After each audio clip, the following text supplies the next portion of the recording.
मसीह यीशु के ज़िंदा जलाली बबरकत और पुरफज़ल नाम में तमाम देखने वालों को पास्टर आसिफ की तरफ से बहुत बहुत सलाम। आप देख रहे हैं John television programme God's people, जिसमें हम मुख्तलिफ खुदाम के साथ, एवेंजलिस्ट, मुबश्शिरों के साथ बातचीत करते हैं, उनकी ज़िंदगी के बारे में जानते हैं और खुदा के कलाम में से खूबसूरत बातों को सीखते हैं। खुदा उनकी शुक्रगुजारी करते हैं इन बातों के लिए कि खुदा अपने लोगों को चुनता है और उन्हें अपनी खिदमत के लिए इस्तेमाल करता है ताकि वो उसके खेत में काम कर सकें। आज हमारे साथ एक नौजवान बेटी हमारे साथ शरीके गुफ्तगू है जिसको खुदा ने चुना, और ये नहीं कि नौजवानी के दिनों में बल्कि बचपन ही से खुदा ने उसको अपनी खिदमत के लिए तैयार किया। तो आए आपको मिलवाते हैं आज के गेस्ट के साथ। हम आपको राबिया यूनुस अपने इस प्रोग्राम में खुशामदीद कहते हैं।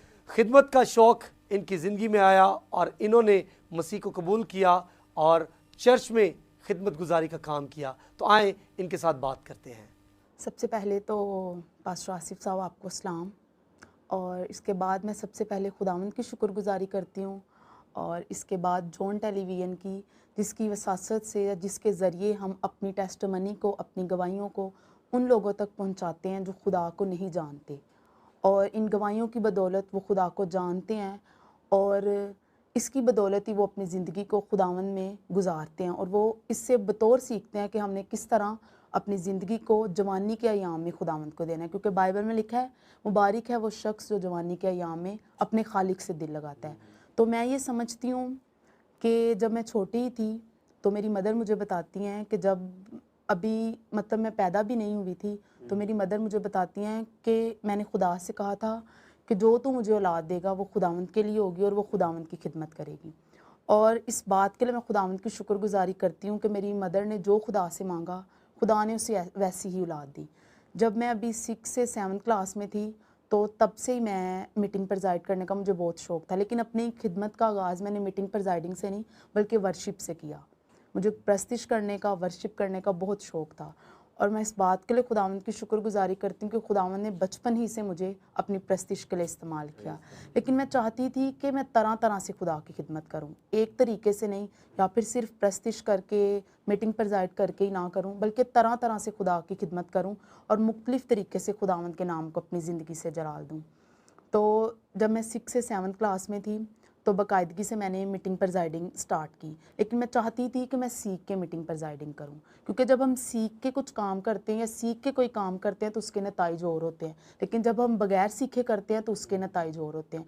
तो मैंने 7 क्लास में थी मैं, तब से मैंने मीटिंग प्रेजाइड करनी स्टार्ट की, और मैंने बतौर अपने जो हमारे चर्च के पास्टर थे, चेयरमैन पास्टर हैरी, मैंने उनसे मीटिंग प्रेजाइडिंग सीखी।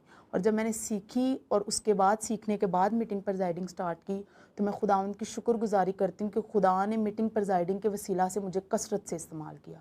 और जब मैं मीटिंग प्रेजाइड करती थी तो इसके बाद जब लोगों के फीडबैक्स होते थे तो वो मैं समझती हूँ कि वो आपकी ज़िंदगी में एक नया मतलब आपको वलवला देते हैं, आपको नया जोश देते हैं कि आप बोले हैं, आपके वसीला से खुदा बोला है और खुदा ने किस तरह लोगों की ज़िंदगी में काम किया है। तो जब मैं मीटिंग प्रेजाइड करती थी तो जब मैं जाती थी तो इससे पहले मैं यही कहती थी कि होली स्पिरिट तू मेरी मदद करना, क्योंकि मैं अपने आप को समझती हूँ मैं कुछ भी नहीं कर सकती।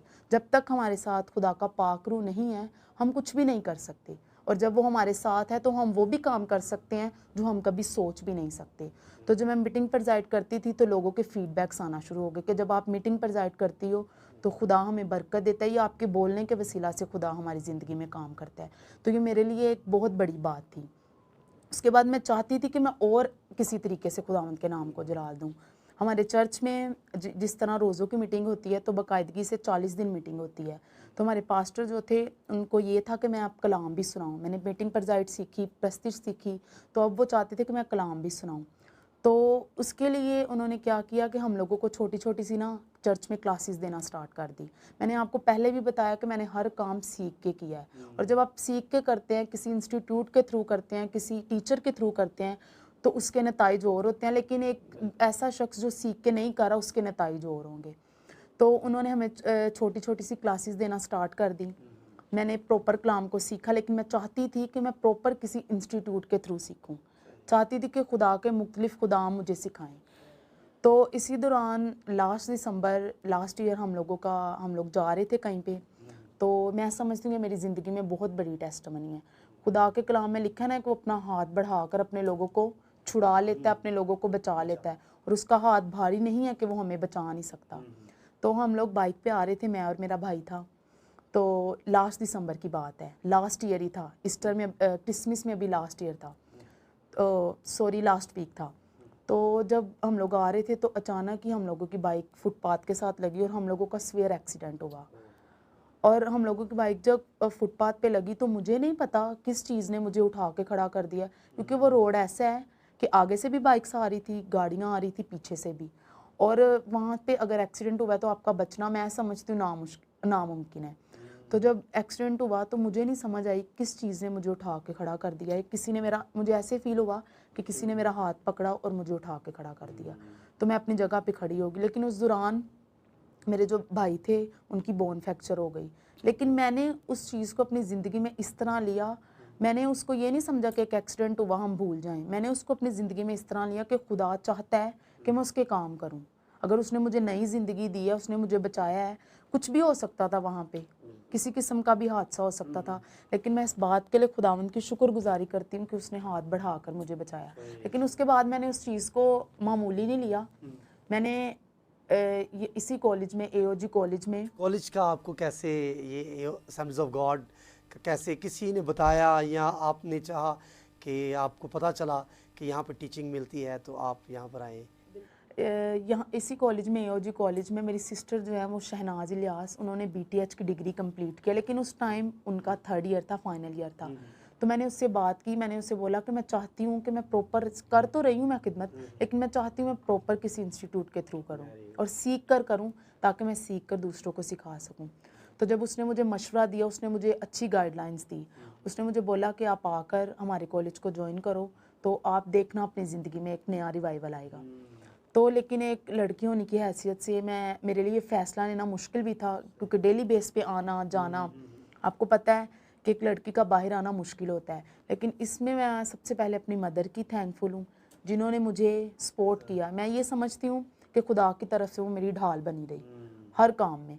और जब मैंने उनसे बात की, उन्होंने मुझे कहा कि आप बाइबल कॉलेज ज्वाइन करो, और मैं उनकी तहे दिल से शुक्रगुजार हूँ कि उन्होंने मुझे इस काम में इनकरेज किया, ताकि मैं और ज़्यादा खुदावंद के कलाम में सीख सकूं। जब एक माँ अपने बच्चे को, क्योंकि बाइबल में भी लिखा हुआ है कि लड़के की उस राह पे तरबियत कर जिससे वो बूढ़ा होने तक भी ना मरे, और ये खाली लड़कों के लिए नहीं है, लड़कियों के लिए भी है, बेटियों के लिए भी है। उन्होंने मुझे करेज किया और उन्होंने मुझे कहा कि आप टेंशन ना लो, आप जाओ। और मैं इस बात के लिए अपनी माँ की भी शुक्रगुजारी करती हूँ कि खुदा ने मुझे एक अच्छी माँ दी, एक अच्छा बाप दिया, जिसकी बदौलत मैंने इस इंस्टीट्यूट को ज्वाइन किया और प्रॉपर खुदावंद के। तो जब आप इस कॉलेज में आई तो कौन सी पर्सनालिटी या कौन थे जिन्होंने आपको ज़्यादा इंस्पायर किया, जो मोटिवेट किया कि आप ज़रूर आपको सीखना चाहिए क्योंकि आप खिदमत में हैं? जब मैं फर्स्ट डे इस कॉलेज में आई तो मेरा इंटरव्यू जो है वो सर ज़फ़र ने लिया, और मैंने उन्हें बताया कि मैं प्रोफेशनली एक टीचर भी हूँ। तो उन्होंने मुझे बताया कि और मैं पढ़ती भी हूँ और पढ़ाती भी हूँ। तो उन्होंने मुझे कहा कि आप किस तरह मैनेज करोगे, मतलब आप पढ़ भी रहे हो, पढ़ा भी रहे हो, और कॉलेज में मतलब असाइनमेंट्स होती हैं, डिफरेंट काम होते हैं, डिफरेंट जॉब्स होती हैं जो आपने करनी है, तो आप किस तरह करोगे। तो मैंने उन्हें बोला मैं कर लूँगी, क्योंकि एक इंसान को अपने ऊपर भी कॉन्फिडेंस होता है कि वो क्या कर सकता है और क्या नहीं कर सकता। तो मैंने कहा नहीं, मैं कर लूँगी। उन्होंने मुझे इस बात के लिए करेज किया, उन्होंने कहा अगर आप कहते हो कि मैं कर सकती हूँ तो आप इस कॉलेज को ज्वाइन करो। और उसी दिन से मैंने अपनी क्लास स्टार्ट की, और जैसे जैसे फर्स्ट डे जब मैं कॉलेज आई तो मुझे कुछ भी समझ नहीं आई। सर साकिब का लेक्चर था, मुझे आज भी याद है, तो उस डे मुझे कुछ भी समझ नहीं आई। तो मैंने लेकिन अपने आप को मैंने यही कहा कि मैंने यहाँ से सीख के जाना है, क्योंकि अगर हम डर जाते हैं, घबरा जाते हैं, पीछे हो जाते हैं, तो फिर इब्लीस हम पे हाथ। तो आज आप नाजरीन को, आप नौजवान हैं, यंग हैं, तो हमारी मसीही बेटियों को वो कौन सा इनकरेजिंग मैसेज आप देना चाहती हैं? मैं नौजवान बेटियों को यही मैसेज दूंगी कि अगर वो जवानी के अयाम में अपने दिल को अपने खालिक के साथ लगाती हैं तो खुदावन ये नहीं फिर देखेगा कि आप लड़के हो या लड़की, उसने अगर आपको सरफराज करना है तो उसने करके ही रहना है, उसने अगर आपको अपने जलाल के लिए इस्तेमाल करना है तो उसने करके ही रहना है। तो मैं यही कहूँगी कि वो ज़्यादा से ज़्यादा खुदावंद के कलाम को सीखें, ज़्यादा से ज़्यादा खुदा के कलाम की बातों को सीखें। जब हम दिली तौर पे खुदावंद के साथ अटैच होंगे, उससे बात करेंगे, तो खुदा भी हमसे बात करेगा। सम टाइम ऐसे होता था, मैं अपनी एक और बात बताना चाहूँगी कि अभी कुछ होना होता था तो मुझे उसके बारे में खुदा पहले ही बता देता था कि ये काम होना है, और मैंने कभी उसको सीरियस नहीं लिया। मैंने कहा मैं छोटी हूँ, मेरे से खुदा क्या बात करेगा। तो लेकिन मैंने जब उसको सीरियस लिया कि नहीं, खुदा मुझसे बोलता है, उसने जो करना होता है वो मुझे पहले बता देता है, फिर मैंने उसको अपनी ज़िंदगी में अप्लाई भी किया। और खुदावंद का शुक्र है कि जब भी खुदा से मैंने हेल्प मांगी है, मदद मांगी है, तो खुदा ने मेरी की है। और नौजवान बेटियों के लिए, लड़कियों के लिए यही कि अपने दिल को अपने खुदा के साथ लगाएं, फिर देखिएगा खुदा आपको सरफराज भी करेगा, और जहाँ कहीं उसने आपको इस्तेमाल करना होगा वो कसरत से करेगा। Praise God. नाज़रीन, बड़ी खूबसूरत टेस्टिमनी, बड़ी खूबसूरत बातें प्यारी बेटी राबिया यूनुस ने आज हमारे साथ की, और उसने अपनी ज़िंदगी के बारे में बताया कि किस तरह से बचपन ही से ये शौक़ उनके अंदर था और वो खिदमत के काम को करना चाहती थी। लेकिन चूँकि जो शौक़ इनके अंदर था, ना सिर्फ वो शौक़ बन के रहा, इन्होंने उस शौक़ को सीखने की तरफ भी जो है वो लगाया, ताकि जो कुछ मैं करना चाहती हूँ मैं सीख कर आगे करूँ। तो अगर आज के अंदर ये तहरीक पाई जाती है, खुदा की मुदाखलत आपके अंदर है, खुदा आपके साथ मिलकर काम करना चाहता है, तो असेंबलीज ऑफ गॉड आपके लिए हर वक्त तैयार है। यहाँ पर आइए, खुदा के कलाम को सीखिए, ताकि आप दूसरों को सिखाने का सबब बन सकें। इसी के साथ हमारे प्रोग्राम का इख्तिताम हुआ चाहता है। इजाज़त दीजिए, मैं आपका होस्ट पास्टर आसिफ खोकर। देखते रहिए John television. God bless you all.